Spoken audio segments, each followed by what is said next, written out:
Hello students, welcome back to another video. आज हम पढ़ने वाले हैं लोकल सेल्फ गवर्नमेंट के बारे में। जब वाइसरॉय लॉर्ड मायो ने रेजोल्यूशन ऑन फाइनेंशियल डिसेंट्रलाइजेशन को एडॉप्ट किया, उसी समय लोकल सेल्फ गवर्नमेंट ने इंडिया में जगह बना लिया। फाइनेंशियल डिसेंट्रलाइजेशन जब 14 दिसंबर 1870 में एनफोर्स किया गया, उसी समय health, education, registration, prison, police etcetera का जो रेस्पॉन्सिबिलिटी है वो प्रोविंसेस को दिया गया। रूल्स बनाया गया इसको स्टिपुलेट करने के लिए, और फंडिंग जो है वो टैक्स के थ्रू से जो इम्पोज करके जो कलेक्ट किया जाता था उसके थ्रू से किया जाता था। और इस फंडिंग का जो इंस्ट्रक्शन है सेंट्रल गवर्नमेंट, प्रोविंशियल गवर्नमेंट उसको बनाना पड़ता था, वो मतलब मेकअप करना पड़ता था through taxes imposed on local. Lord Ripon ने लोकल सेल्फ गवर्नमेंट को सर्टेन ऑब्जेक्टिव्स के साथ उसको आगे चलाया। उसने बूस्टिंग ऑफ एडमिनिस्ट्रेटिव एफिशिएंसी के लिए लोकल सेल्फ गवर्नमेंट में काफ़ी चेंजेस लाया, और लोकल सेल्फ गवर्नमेंट को पॉलिटिकल एजुकेशन के लिए भी एक स्कोप के तौर पर यूज़ किया गया। लॉर्ड रिपन के पीरियड में ही जो इंडियन एडमिनिस्ट्रेशन का जो इंडियंस था वो इंस्पायर्ड हुआ डेमोक्रेटिक प्रिंसिपल से, और जो लोकल एडमिनिस्ट्रेशन में जो एडमिनिस्ट्रेटिव एफिशिएंसी के लिए टेक पार्ट करना चाहा यानी हिस्सा लेना चाहा, उन लोगों को, उन सेक्शन के लोगों को बहुत सारा इंस्पिरेशन मिला। लॉर्ड रिपन ने सिर्फ मॉडर्न एजुकेशन को ही प्रमोट नहीं किया, साथ ही उसने लोकल सेल्फ गवर्नमेंट को एक इंस्ट्रूमेंट के तौर पर यूज किया, जहां पर वो पॉलिटिकल और पॉपुलर एजुकेशन को सबको दे सके। उसी ने ये ऑब्जेक्टिव लाया कि जो लोकल बोर्ड्स है वो सेंट्रल एडमिनिस्ट्रेशन से फ्री होए, और साथ ही वहाँ पे जो मेंबर्स था वो इलेक्टेड मेंबर्स यानी अपॉइंटमेंट, जो यहाँ पे एडमिनिस्ट्रेटिव यूनिट्स पे जो पर्सन्स इलेक्ट किया गया वो अपॉइंटमेंट को इलेक्टेड मेंबर्स के जो है उसको दिया गया। इस तरीके से उसने एक हिस्ट्रिकल रिजोल्यूशन लाया जहाँ पर उसने लोकल बोर्ड को क्रिएट किया इन 1882 में। अंडर इच लोकल बोर्ड उसने प्राइमरी बोर्ड भी रूरल एरियाज में फॉर्मेशन किया। उसने एक प्रोविजन भी बनाया जहां से इंडियन लोगों के बीच से वो मेजोरिटी ऑफ द मेंबर्स को रिक्रूट कर सके, और उसे फुल ट्रेनिंग भी दिया जाए मैनेजमेंट के लिए। लॉर्ड रिपन ने इंस्ट्रक्ट किया कि ये रेजोल्यूशन जो है लोकल सेल्फ गवर्नमेंट उसको all over the India implement किया जाए। जो चीफ एडमिनिस्ट्रेटिव हेड्स है वो अपना रेस्पॉन्सिबिलिटीज को दो तरीके से एग्जीक्यूट कर सकते हैं। किसी किसी प्रोविंसेस पे लोकल बोर्ड्स को डिस्ट्रिक्ट में इस्टेब्लिश किया गया, और किसी किसी प्रोविंसेस को सब डिवीजन लेवल पे इस्टेब्लिश किया गया। यहाँ पे शायद ये भी मेंशन किया गया होगा कि लोकल बोर्ड्स जो है इंडिया में असम पे वो सब डिवीजन लेवल पे ही इस्टेब्लिश किया गया। बाद में रूरल एरियाज की तरह ही टाउन एरियाज को भी लोकल सेल्फ गवर्नमेंट के अंदर में लाया गया। इसी सॉल्यूशन के तहत लोकल सेल्फ गवर्नमेंट ऑफ 1882 जहाँ पर टाउन कमिटीज और म्युनिसिपल बोर्ड्स को भी अर्बन एरियाज में फॉर्म किया गया। टाउन कमिटीज और म्युनिसिपल बोर्ड्स को रिक्रूट करने का भी प्रोविजन बनाया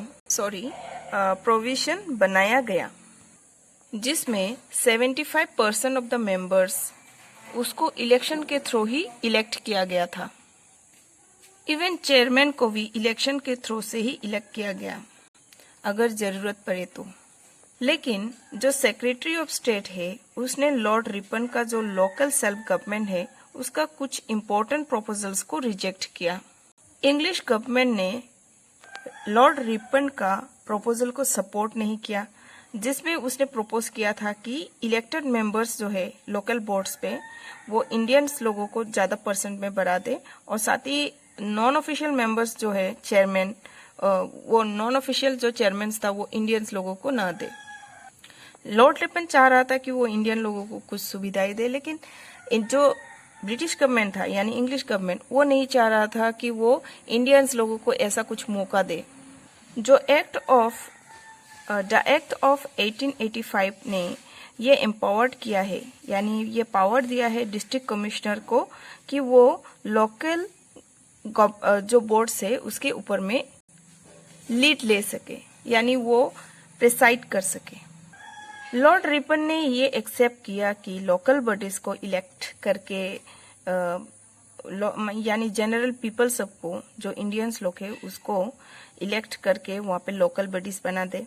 लेकिन जो इंग्लिश गवर्नमेंट है उन लोगों का एटीट्यूड कुछ और ही था। इंग्लिश गवर्नमेंट ने लॉर्ड रिपन का जो ऑब्जेक्टिव्स था उसको ऑफर्ड को रेजिस्टेंस कर दिया, यानी उसको स्टॉप करने की कोशिश किया। वो नहीं चाह रहा था कि इंडियंस लोग कुछ पार्टिसिपेट करें अपना लोकल बॉडीज बनाने पे, लेकिन लॉर्ड रिपन ने उसको सपोर्ट किया। लॉर्ड रिपन का जो प्रैक्टिकल थॉट्स था वो इंडियंस लोगों के लिए यानी इंडियन एडमिनिस्ट्रेशन के लिए एक नया संदेश था। वो फर्स्ट टाइम के लिए local self government under democratic system India में लाया और इंडियंस लोगों को यहाँ पर पार्टिसिपेट करने का मौका भी दिया। अब हम पढ़ेंगे इंडियनाइजेशन ऑफ सिविल सर्विस, यानी इंडियन लोगों ने किस तरीके से सिविल सर्विस में पार्टिसिपेट किया। ईस्ट इंडिया कंपनी के रूल में जो सिविल सर्विस का पोस्ट था वो हमेशा ही इंग्लिश लोग फिल अप करते थे। वहाँ पे एजुकेटेड इंडियंस जो था उन लोगों को मौका नहीं दिया गया था।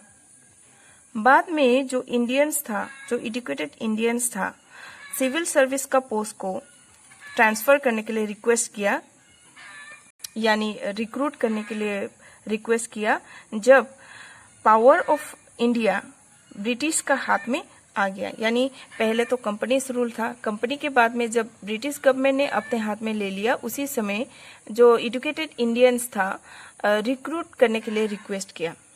बाद में इसी नोटिस के थ्रू एक प्रोविजन बनाया गया जहाँ पे इंडियंस जो एजुकेटेड सेक्शन था उसको एम्प्लॉय के तौर पर सिविल सर्विस का मौका दिया जाएगा since the 70s of the 19th century.